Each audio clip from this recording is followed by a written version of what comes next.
Ito ang hardin ng panalangin.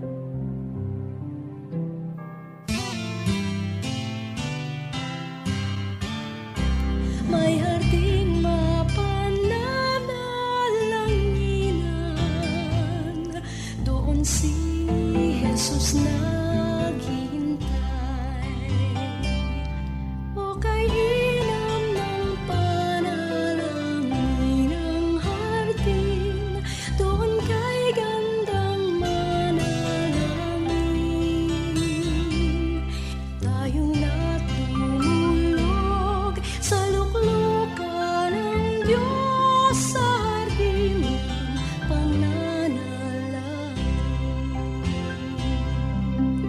Okay, sarap na. Isang pinagpalang linggo sa ating lahat, kaagapay. Purihin ang Panginoon dahil ang Diyos ay nananatiling tapat sa kabila ng ating mga pagkukulang, sa kabila ng mga pangyayari sa buhay natin.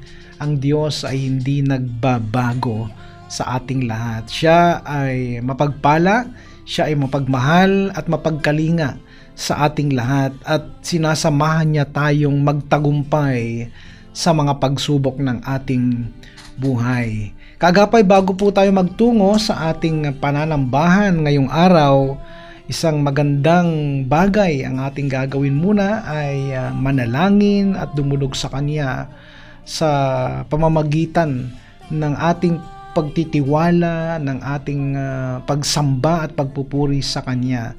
Tayo ay sama-samang mananalangin sa ating Diyos na buhay. At sa oras na ito, hayaan natin na manguna ang banal na Espiritu sa atin at idulog natin sa Diyos ang lahat ng mga request natin, lahat ng mga kahilingan natin sa Panginoon. At bago lahat, tayo muna ay manalangin. Sa oras na ito, Panginoon, tinataas ka namin at pinararangalan. Maraming salamat po sa buhay na mayroon po kami ngayon. Maraming salamat sa kalakasan, maging ng kagalingan sa bawat karamdaman. At Lord, bago po kami magtungo sa aming mga simbahan, kung saan nyo kami ginagamit bilang mga lingkod po ninyo, hayaan nyo na kami po ay makadulog sa inyo, Panginoon, ng mayroong pagpapakumbaba at pananampalataya, na naniniwala kami na ang inyong pagtugon sa bawat panalangin kahilingan ay ayon sa inyong kalooban at laging napapanahon, O Diyos, para sa inyong mga anak. Maraming salamat, ipinagkakatiwala namin sa inyo. Minsan pa, ang gawaing ito, ang hardin ng panalangin, gamitin nyo itong instrumento, Panginoon, upang maraming tao ang mahikayat at ma-encourage na magtiwala sa inyo, ma-encourage na manalangin, Panginoon, magpasakop sa inyong kalooban at idulog sa inyo lahat ng mga panalangin kahilingan ng bawat isa. At maging way ito para lalo ka naming mapapurihan at mapagtagumpayan ang lahat ng mga pagsubok sa aming mga buhay. Maraming salamat po, Panginoon. Ito po ang aming dalangin sa pangalan ng aming Panginoong Hesus. Amen.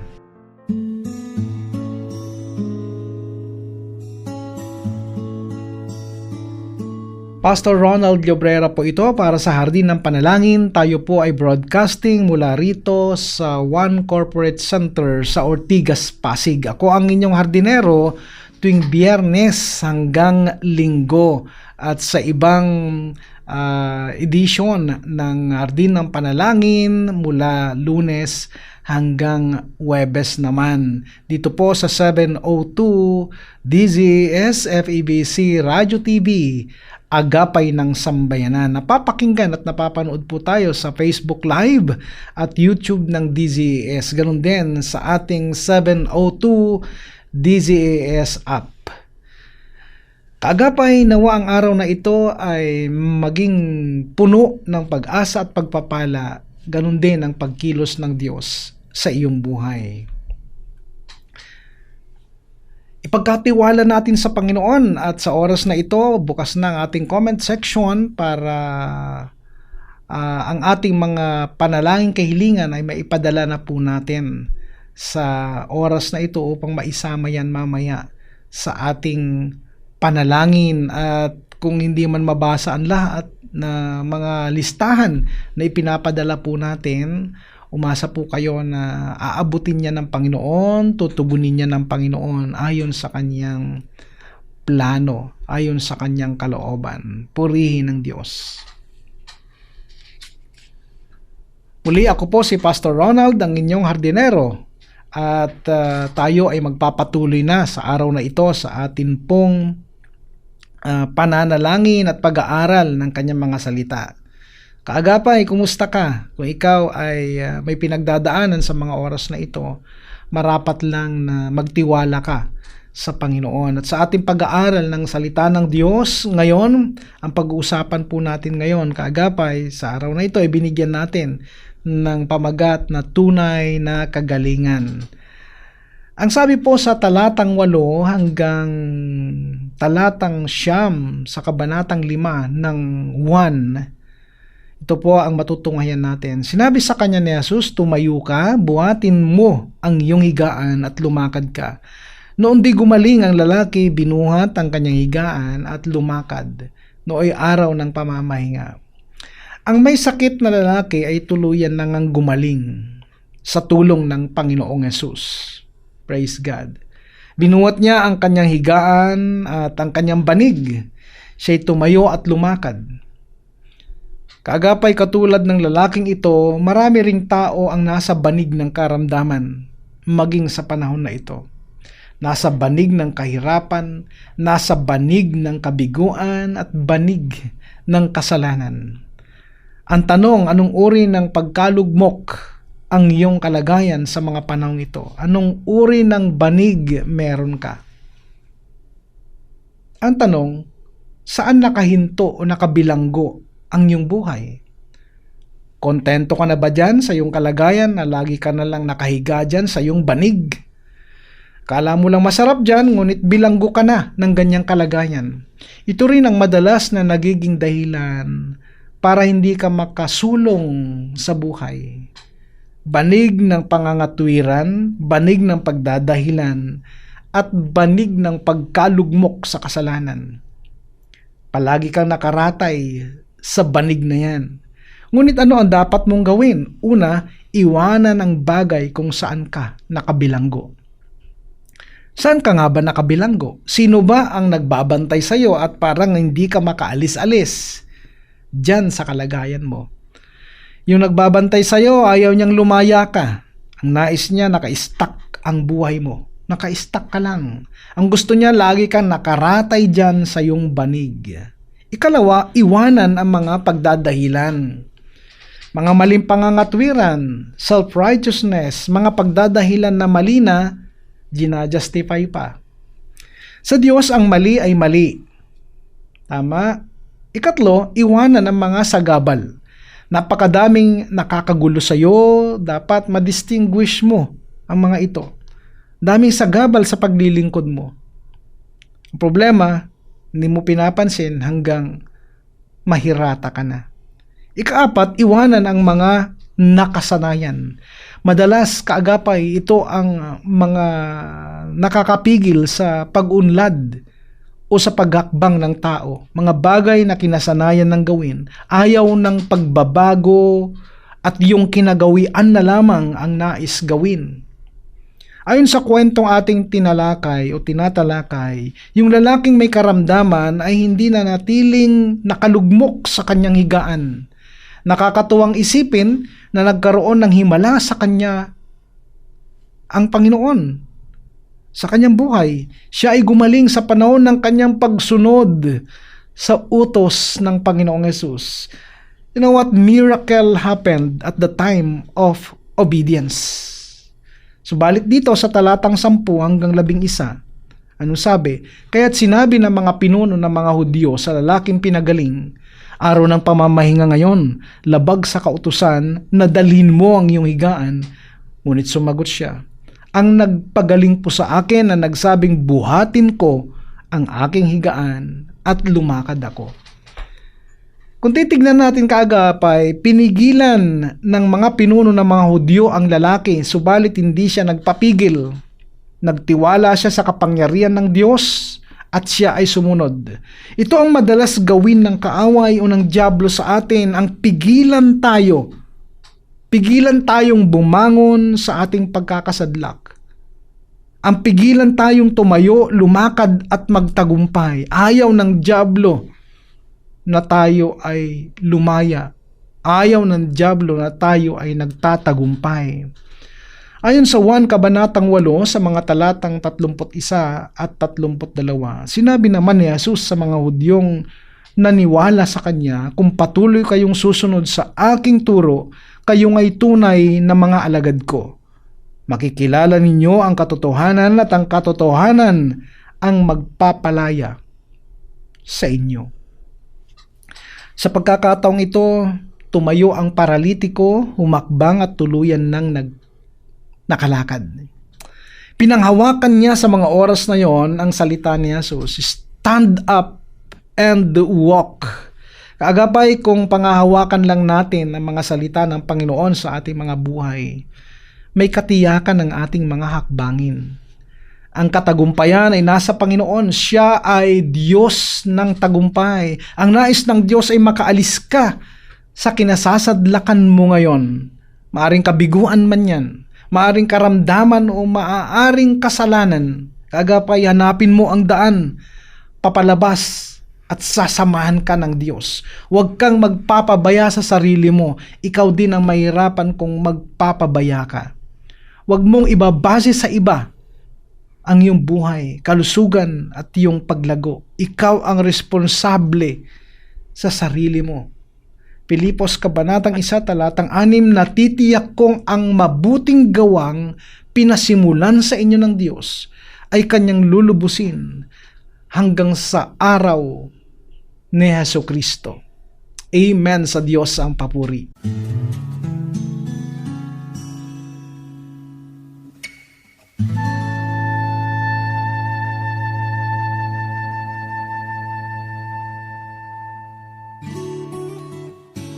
Sa diwa ng pagkakaisa, ating idalangin sa Diyos ang ating sambahan. Ako po ay si Pastor Teddy Presnedi ng Jesus the Good Shepherd Church of Muntinlupa. Samahan niyo po ako sa panalangin para sa ating mga iglesia. Aming Ama, salamat po sapagkat kami po'y tinawag ninyo sa isang dakilang misyon na makibahagi sa iyong ginagawa dito sa lupa. O Diyos, salamat din po sa katotohanan na sinabi niyo po kami isa na dahil kay Kristo. Tulungan niyo po kami na ang katotohanan ito sa espiritual ay makita po namin at ng mga tao po sa aming paligid na ito po ay aming ipinapamuhay. Kaya nga po kami lumalapit ng may taos-pusong pagpapakumbaba at idinadalangin na kami nga po bilang mga iglesia sa Pilipinas ay inyo po kaming pagkaisahin. Bigyan niyo po kami ng isa pong pangitain ng isang misyon na nakaangkla sa iyong salita.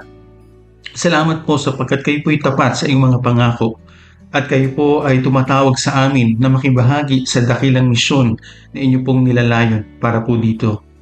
Aming Diyos, nilalapit po namin sa inyo. Kasama na rin po dito ang espiritual na pagising sa aming bansa. Nawa nga po ay buhayin niyo po ang aming mga puso na magkaroon ng tunay na pag-ibig sa iyo, na maging tapat po kami sa iyong salita, sa pag-aaral nito at sa pamumuhay nito.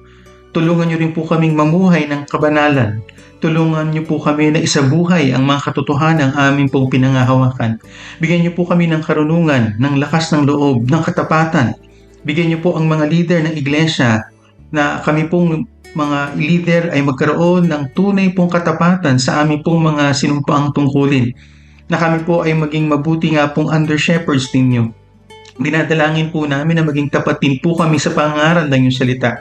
Na maging pangunahin ang Ebanghelyo, Panginoon, na kami po ay walang takot na magpapahayag ng katotohanan mo. Salamat o Diyos sa iyo pong hamon para sa amin. Inilalapit namin ito sa pangalan ni Jesus. Amen. Sa sandaling ito, kaagapay, tayo ay mananalangin at simulan po nating idulog sa Diyos sa mga panalangin kahilingan ng bawat kaagapay natin na nagpadala ng kanilang mensahe, ng kanilang prayer request. Tayo pong lahat ay manalangin. Panginoon, sa oras pong ito muli kami lumalapit sa inyo, nagpapakumbaba. Inilalapit muli ang bawat panalangin kahilingan ng aming mga kaagapay. Ang inyong pagtugon, Panginoon, ay napapanahon at perpekto. Sa oras na ito, patuloy kong itinataas sa inyo sa panalangin ang aking kapatid na si Dioscoro Ray Jr. Lord, ang kanyang karamdaman ay arteriobonus malformation. Ito'y isang seryosong kondisyon sa brain, Lord. Lord, dalangin namin na bigyan niyo siya ng kalakasan at the same time provision para sa procedure, Lord, na kanilang pagdadaanan. Pinagpe-pray ko din ang procedure na ito na maging maayos. Ingatan niyo yung mga doktor, bigyan niyo sila ng karunungan para gawin ang pag-oopera o anumang paggagamot sa kanya, Panginoon. Kayo po ang maging kalakasan niya physically. Lord, pinagpe-pray ko rin si Rodolfo Mancio, Panginoon, ang kalakasan at kagalingan sa kanyang mga karamdaman, lalo na po doon sa kanyang sugat sa paa. Panginoon, ganun din, Sister Leonila de Jesus Espiritu, Lord, ang aming panalangin para sa kanya ay yung kanyang ALS patient, na kayo po, O Diyos, ang patuloy pong maging kanyang kalakasan, Panginoon. At alam namin na you are in control, Panginoon, sa mga pangyayaring ito. Lord, pinagpe-pray din namin si Edchi Diamante, Panginoon. Patuloy na kalakasan at kagalingan ng kanyang kapatid na si Kenneth Rosquillo, Panginoon. Ganun din, pinagpe-pray namin sa oras na ito si Concepcion Balite. Lord, ang kagalingan ni Hazel sa kanyang sipon at ubo, Panginoon, ay kanyang pong hinihingi para sa kanya. Ganun din kay Felicidad, kay Dick, Lord.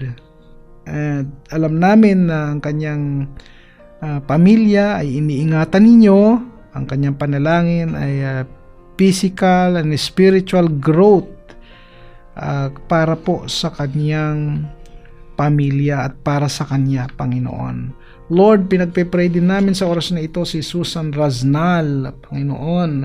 Ang kanya pong prayer request ay complete healing para po sa uric acid and cholesterol, Panginoon, na kanya naranasan sa mga oras na ito. Ganon din po si Hazel o Lizel MC, Lord. Ang kanyang panalangin ay fast recovery, lalo na po yung pneumonia na kanya pong naranasan na magkaroon ng magnormal na ito, Panginoon, at alam namin na kayo, Diyos, ang magbibigay ng kagalingan sa aming mga kapatid na ito. Ganon din kay Dia Santos, Lord. Ang kanyang panalangin ay para sa kanyang kapatid na si Brother Kaloy Palad for complete healing and restoration. Lord, ganon din Sister Ninette Palencia, Panginoon.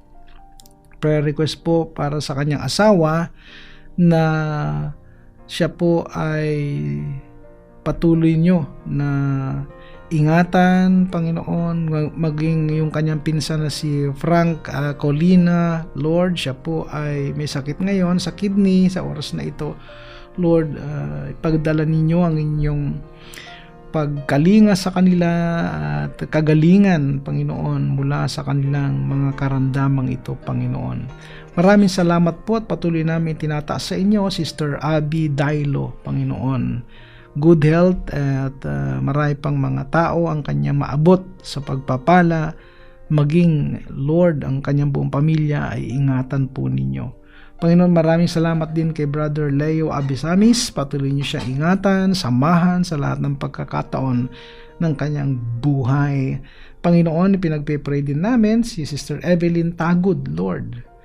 Ang buong Tagud family, Lord, mga nakaraan ay mga pinagdaanan silang sakit, Lord, at umaasa po ako na kayo pong magpapagaling sa kanyang mga anak at mga apo saan man sila naroroon, Panginoon. Panginoon, pinagpe-pray din namin sa oras na ito ang kahilingan ng aming kapatid na si Nanay Telma Manjares para sa kanyang anak na si Gladys May Manjares Alfino na magkaroon na po according to your will, magkaroon po sila ng baby, Panginoon.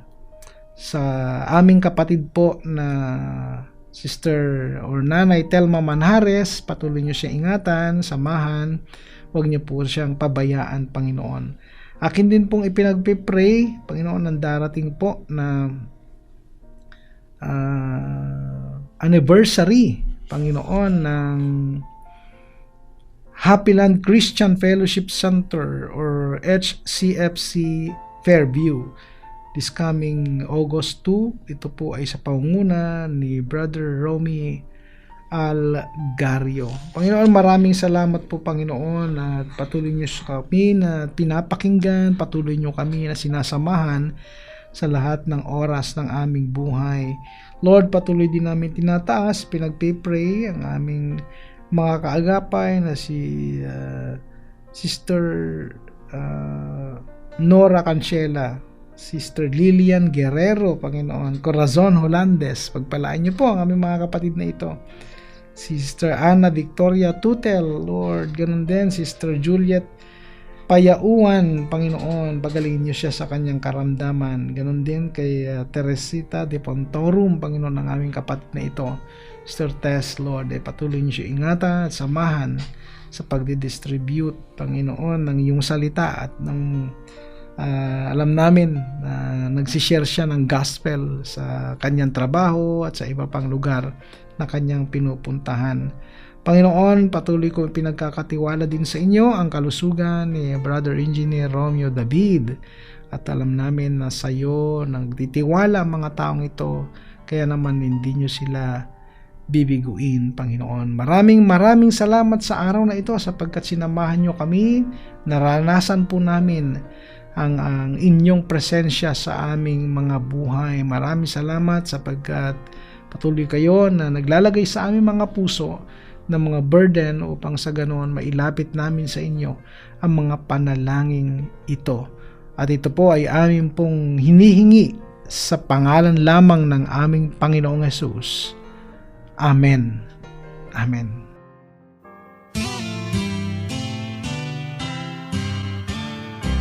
May harding mapananalangin. Mga kagapay, magkarinigang muli tayo mula Biyernes hanggang Linggo at sa ibang araw na edisyon ng Hardin ng Panalangin mula Lunes hanggang Huwebes sa radio, online at dito sa Channel 185 ng Signal. Ito'y sa pakikipagtulungan ng GCTV. Sa programang Hardin ng Panalangin, ako po si Pastor Ronald Llobrera na patuloy na nagpapaalala sa ating lahat, ang Kristiyanong namumuhay ng tapat ay sapat sa lahat ng bagay. Magtapat tayo sa Diyos at ang Diyos ay hindi magkukulang. Pagpalain ka ng Panginoong Hesus.